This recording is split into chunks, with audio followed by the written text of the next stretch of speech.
ബൈപ്പാസിലൂടെ വാഹനങ്ങൾ വിടാൻ വേണ്ടി കഴിഞ്ഞുകൊണ്ട് മാത്രമാണ് വലിയ പ്രതിസന്ധിയിലേക്ക് പോകാഞ്ഞത്.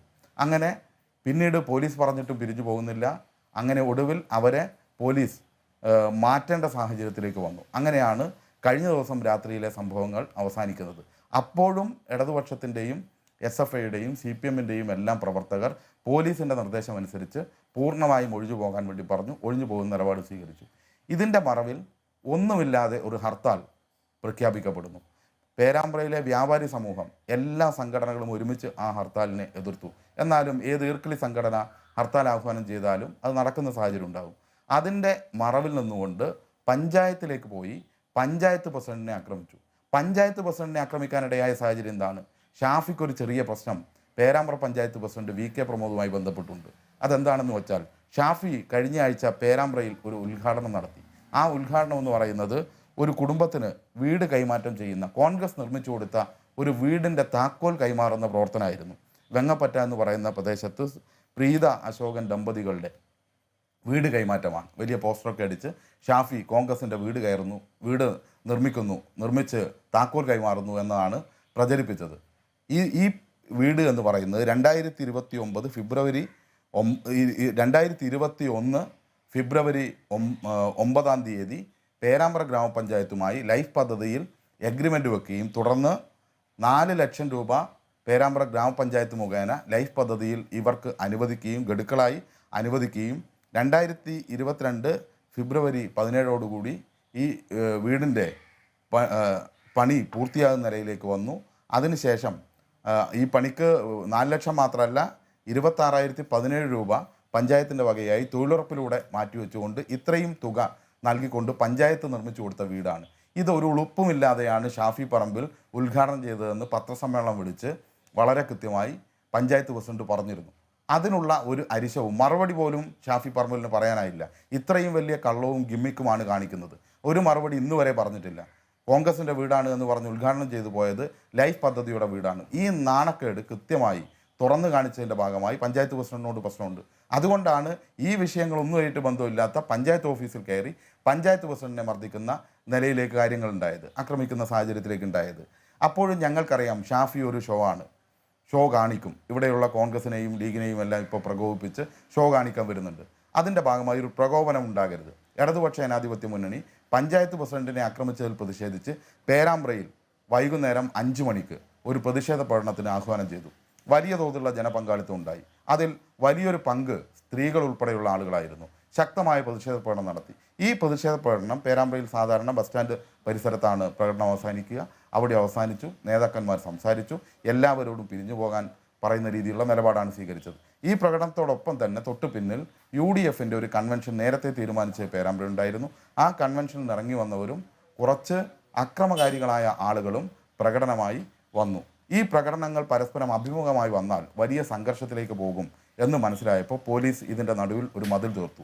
2 കൂട്ടരോടും പിരിഞ്ഞു പോകാൻ വേണ്ടി ആവശ്യപ്പെട്ടു. ഇടതുപക്ഷ ജനാധിപത്യ മുന്നണിയുടെ പ്രവർത്തകർ പൂർണ്ണമായും പിരിഞ്ഞു പോകാനും പോലീസിൻ്റെ നടപടിക്രമങ്ങൾ പാലിക്കാനും തയ്യാറായി. അതിൻ്റെ ഭാഗമായി കുറച്ച് കഴിഞ്ഞപ്പോൾ, ഏതാണ്ട് 1 മണിക്കൂർ കഴിഞ്ഞപ്പോഴാണ് മനസ്സിലാവുന്നത് ഷാഫി പേരാമ്പ്രയിലേക്ക് വരുന്നുണ്ട്. ഷാഫിക്ക് വേണ്ടിയാണ് ഇവർ കാത്തു നിൽക്കുന്നത്. അതുകൊണ്ടാണ് UDFൻ്റെ ആളുകൾ പിരിഞ്ഞു പോകാത്തത്. ഷാഫി കുറ്റ്യാടിയിൽ നിന്നോ മറ്റോ പേരാമ്പ്രയിലേക്ക് എത്തിച്ചേരുകയാണ്. എന്തിനു വേണ്ടി? അക്രമം ഉണ്ടാക്കാൻ വേണ്ടി മാത്രം. അവിടെ ഷാഫി എത്തി എന്നുള്ള വിവരം കിട്ടിയപ്പോൾ ഒന്നുകൂടി ഏതെങ്കിലും LDF പ്രവർത്തകർ അവിടെ തമ്പടിച്ച് പ്രശ്നമുണ്ടാക്കിയാലോ എന്ന് കരുതി അവിടെയുള്ള LDF നേതാക്കന്മാരുൾപ്പെടെ ഇടപെട്ട് എല്ലാവരെയും അടുത്തേക്ക് വിളിച്ച് ഷാഫി എത്തിയിട്ടുണ്ട്, ഷോ കാണിക്കാനാണ്, ഇനി കല്ലെടുത്ത് സ്വന്തം നെഞ്ചത്ത് കുത്തി അത് നമ്മൾ എറിഞ്ഞതാണ് എന്ന് പ്രചരിപ്പിക്കും. അതുകൊണ്ട് നമ്മളുമായി ബന്ധമുള്ള ഒരാൾ പോലും ഈ ടൗണിൽ ഉണ്ടാകരുത് എന്ന് പറഞ്ഞുകൊണ്ട് പൂർണ്ണമായും ആളുകളെ പിരിച്ചുവിട്ടു. ഷാഫി ലക്ഷ്യം വെച്ച മാധ്യമങ്ങളിലെല്ലാം ആദ്യം വാർത്ത വന്നത് LDF UDF സംഘർഷം, CPM കോൺഗ്രസ് സംഘർഷം എന്നെല്ലാം പറഞ്ഞായിരുന്നു. അത്തരത്തിലൊരു ലക്ഷ്യം വെച്ച് മുന്നോട്ട് വന്നതായിരുന്നു. പക്ഷേ ലക്ഷ്യം വെച്ച് വന്നപ്പോൾ CPM പ്രവർത്തകരെയും LDF പ്രവർത്തകരെയും കിട്ടിയില്ല. അത് കിട്ടാതായതിൻ്റെ അരിശത്തിൽ പോലീസുമായി ഏറ്റുമുട്ടുമ്പോൾ ദൃശ്യങ്ങൾ നമുക്ക് കാണാം. ഒരു ചെറുപ്പക്കാരൻ വളരെ ആക്രോശിച്ചുകൊണ്ട് സംസാരിക്കുന്നു. ആ ചെറുപ്പക്കാരൻ പേരാമ്പ്രക്കാരനല്ല, 40 കിലോമീറ്റർ അപ്പുറത്തുള്ള കൂമുള്ളി എന്ന് പറയുന്ന പ്രദേശത്തെ ഒരു ക്രിമിനലാണ്. അയാളാണ് ഈ ആക്രോശം മുഴുവൻ നടത്തുന്നത്. അങ്ങനെ ആക്രോശം നടത്തുന്നതിൻ്റെ ഇടയിൽ പോലീസുമായി ഉന്തും തള്ളും ഉണ്ടാകുന്നു. പോലീസിനെ ആക്രമിക്കുന്നതിൻ്റെ ഇടയിൽ പോലീസിൻ്റെ കയ്യിലുള്ള ഷെല്ലുകൾ, ടിയർ ഗ്യാസ് ഷെല്ല് ഉൾപ്പെടെ പിടിച്ചു വാങ്ങാനുള്ള ശ്രമം ഉണ്ടായി. അത് പോലീസിൻ്റെയും ഇവരുടെയും ഇടയിൽ നിന്ന് പൊട്ടുന്നു, ആളുകൾ ചിതറുമ്പോൾ ആളുകൾ കൂടുതൽ ദൂരെ പോകാൻ വേണ്ടി പോലീസ് ഒരു ടിയർ ഗ്യാസ് ഷെല്ല് കൂടി പൊട്ടിക്കുന്നു. 2 ടിയർ ഗ്യാസ് ഷെല്ലുകളാണ് പൊട്ടിയത്. അവിടെ ക്രൂരമായ ലാത്തി ചാർജോ തെരഞ്ഞു പിടിച്ചടിക്കലോ ഒന്നും ഉണ്ടായിട്ടില്ല. ഇപ്പോൾ ഏതോ ഒരു വിഷ്വൽ കാണിച്ച് ഷാഫിക്ക് തലക്കിത അടികിട്ടി ദൂരെ നിന്നുള്ള ഒരു ലാത്തി ഇങ്ങനെ വരുന്നതൊക്കെ കാണിക്കുന്നു. ഇതൊക്കെ പരിശോധിക്കപ്പെടേണ്ടതാണ്. എന്തായാലും അതിനുശേഷം വന്ന ഒരു വിഷ്വൽ, ആ വിഷ്വലിൽ ഷാഫി നല്ല ഉഷാറായി നിൽക്കുന്നുണ്ട്. പിന്നെ ഷാഫിയുടെ അടുത്തേക്ക് ആരും വരരുതെന്ന് അവർ പറയുന്നു. കുറച്ച് കഴിഞ്ഞപ്പോൾ ഒരു തുണി വരുന്നു, ഒരു വെള്ള തുണിയിൽ ചുവപ്പ് കളറുമായിട്ടുള്ളൊരു തുണി വരുന്നു. ആ തുണി ഷാഫിയുടെ കയ്യിലേക്ക് ഇട്ടുന്നു, അത് മുഖത്തേക്ക് തുറക്കുന്നു. അതോടുകൂടി ഷാഫിയുടെ മൂക്കിൽ നിന്ന് രക്തം ഉള്ളതായി ഇവിടെ കാണപ്പെടുന്നു. പിന്നെ ഷാഫി ആഹ്വാനങ്ങൾ നടത്തുന്നു. പിന്നെ ആ ആഹ്വാനത്തിനിടയിൽ ഷാഫി തൻ്റെ രാഷ്ട്രീയവും പ്രയോഗിക്കുന്നു. ഇവിടെ നടന്നതെല്ലാം ഇപ്പോൾ ശബരിമലയിൽ ഉൾപ്പെടെ നടക്കുന്ന കാര്യങ്ങളെ മറച്ചു വെക്കാൻ വേണ്ടി നടത്തിയ കാര്യങ്ങളാണ് എന്നുള്ളതാണ് ഷാഫി പറഞ്ഞത്. ഒറ്റ കാര്യം കൂടി ഞാൻ പറയാം, ഒറ്റ കാര്യം കൂടി പറഞ്ഞേക്കാം. ഇത് മാത്രമേ ഉള്ളൂ. അതായത് ഇവിടുന്ന് പോലീസുകാർക്ക് ഡിവൈഎസ്പിക്ക് ഗുരുതരമായ പരിക്ക് പറ്റി, പല പോലീസുകാർക്കും പരിക്ക് പറ്റി. ഇവരെല്ലാവരും പരിക്ക് പറ്റിയ എല്ലാ ആളുകളും പേരാമ്പ്ര പ്രധാനപ്പെട്ട ഒരു സ്ഥലമാണ്, അവിടെയുള്ള വിവിധ ആശുപത്രിയിൽ പോയി ചികിത്സ തേടിയിട്ടുണ്ട്. ഷാഫി ഇതിനൊന്നും നിന്നിട്ടില്ല. ഷാഫി നേരെ പേരാമ്പ്രയിലെ ആശുപത്രിയിൽ നിന്നിട്ടില്ല.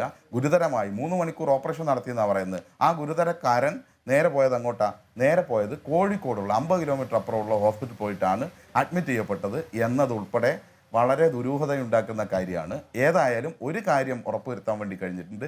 ഷാഫിയുടെ ഷോയിലൂടെ ഈ നാട് തള്ളിയ ഒരു MLAക്ക് ഷാഫിയുമൊത്ത് വീണ്ടും ഫോട്ടോ എടുക്കാനുള്ള രണ്ടാം ഘട്ടം കൂടിച്ചേരാനുള്ള അവസരം ഉണ്ടാക്കാൻ വേണ്ടി ഷാഫി കഴിഞ്ഞിട്ടുണ്ട്. വിശദമായി പറഞ്ഞ സ്ഥിതിക്ക് അടുത്ത പ്രതിനിധിയിലേക്ക് പോവുകയാണ്.